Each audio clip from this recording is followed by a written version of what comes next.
አንድ እፍኝ ውሃ እነዚህ ላይ ወርውሮ አንድ እፍኝ ውሃ ወንዶቹ ላይ ወርውሮ ከዚህ መልሶ ወልደ ማርያም ከዚህ ወለተ ማርያም እያለ ነበር የሚያጠምቀው። በሱ ነው እንግዲህ ኢትዮጵያዊ የምትሆኝ እና ኦሮሞ ሆኖ ኢትዮጵያዊ መሆን ይቻላል ወይ ነው ጥያቄ።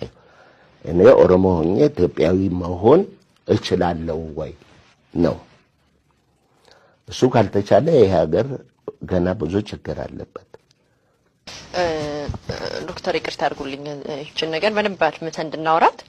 እንግዲህ ሰዎች በእርሶ አረዳድ በዛ ጥምቀቱ ላይ የሚቀበሉት አማራነትን ነው ወይስ ክርስትና ነው? አብሶሉትሊ አማራነትን ነው የሚቀበሉት።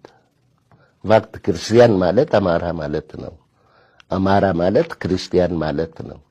እኔ አርሲ ሰርቻለሁ፣ ሐረር ሰርቻለሁ፣ ባሌ ሰርቻለሁ፣ ብዙ ኦሮሚያ ውስጥ ብዙ ቦታ ሰርቻለሁ። እና ኢንፋክት ሃይማኖት ምንድነው ብለሽ ክርስቲያን የሆነውን ኦሮሞ ሲጠይቅ አማራ ነኝ ነው የሚለው። ክርስቲያን ነኝ ማለቱ ነው። እንደዛ ነው ያስተማሩት። እና ችግሩ ከዛ ነው የሚጀምረው። ስለዚህ ከኦሮሞነትሽ የሚያጸዳሽ ጥምቀቱ ነው። ከኦሮሞነትሽ ሊያጸዱሽ ነው የሚያጠምቁሽ እንጂ ኦሮሞ ሆነሽ ክርስቲያን መሆን ይቻላል ወይ?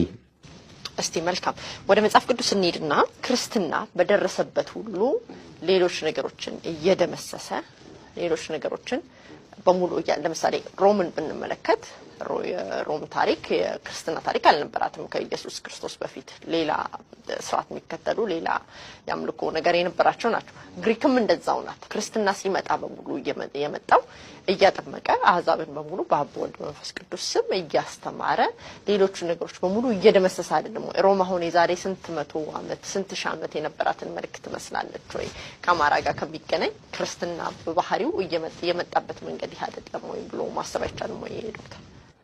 ነው እኛ ሉክ እኔ አሁን የኦሮሞን ኤክስፒሪየንስ ነው አይደለ እየተነጋገርን ያለነው። የሮማውያንን ኤክስፒሪየንስ አይደለም፣ የኦሮሞን ኤክስፒሪየንስ ነው፣ ሪያሊቲ ነው አይደለም እናወራው። ስለዚህ እኔ እንደማውቀው መጀመሪያ አንድን ህዝብ ስታስገብሪ ሶስት ነገሮች አብሮ ይሄዳሉ። ነምበር 1 መሬቱን ትነጥቂዋለሽ። ከዛ በኋላ ደግሞ